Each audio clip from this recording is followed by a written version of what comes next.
गिबियावनो बयनिसिमबो आंनि खुलुमनायखौ जासिहरनाय जाबाय नोंथांमोननिसिम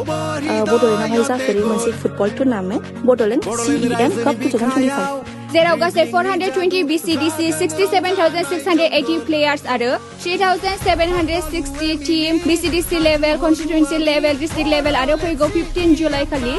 काउन्टि लेभेलनि जोबथा बादायलायनाया जानो थांगासिनो दं আমার ফুটবল খেলি আমি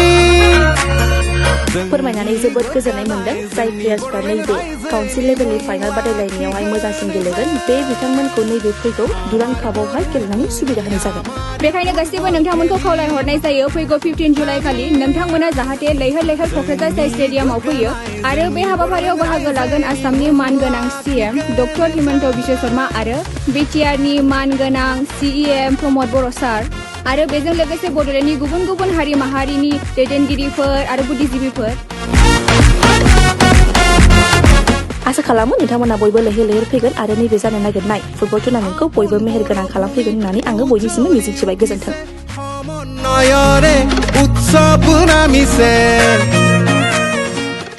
बयनिसिमबो खुलुमनाय जासिहरबाय नोंथांमोना बड'लेण्ड CEM कापनि सोमोन्दै मिथिगौ जानांगौ दा बिनिनो ग्रेन्ड फिनाले जानो थांगासिनो 15 जुलाइआव थामहिनबा गाबोन जेराव आसामनि chief minister doctor Himanta Biswa Sharma जोंनि BTRनि CEM मानगोनां प्रमद बर' आरो गोबां दैदेनगिरिफोराबो बे मेचआव बाहागो लाफैगोन आरो बे मेच बादायलायनाया जागोन 6 नं कसुगाव कन्स्टिट्युएन्सि आरो 15 नं काजलगाव कन्स्टिट्युएन्सिनि गेजेराव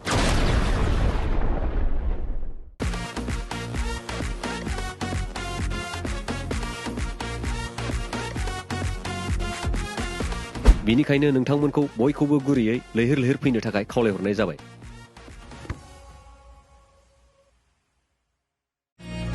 खुलुमबाय बयनिसिमबो दिनै नोंथांमोननि गेजेराव मोनसे गोजोनथाव खौरां लानानै फैदों बेनो जाहैबाय गाबोन 15 जुलाइआव बड'लेण्डआव खुंजानाय बड'लेण्ड CEM कापआ ग्रेन्ड फिनाले जानो थांगासिनो दङ बेवहाय बाहागो लाफैगोन आलासिफोरानो जाहैबाय जोंनि आसामनि मानगोनां CM डक्टर हिमन्त बिश्व शर्मा आरो बेजों लोगोसेनो जोंनि बड'लेण्डनि CEM प्रमद बर' सार बिथाङाबो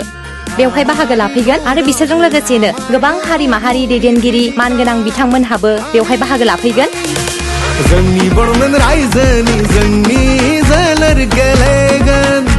बिनिखायनो बयखौबो लैहोर लैहोर फैनानै गाबोननि प्रग्रामखौ मेहेर गोनां खालामफैनो थाखाय गुरैयै खावलायहरनाय थाबाय गोजोन्थों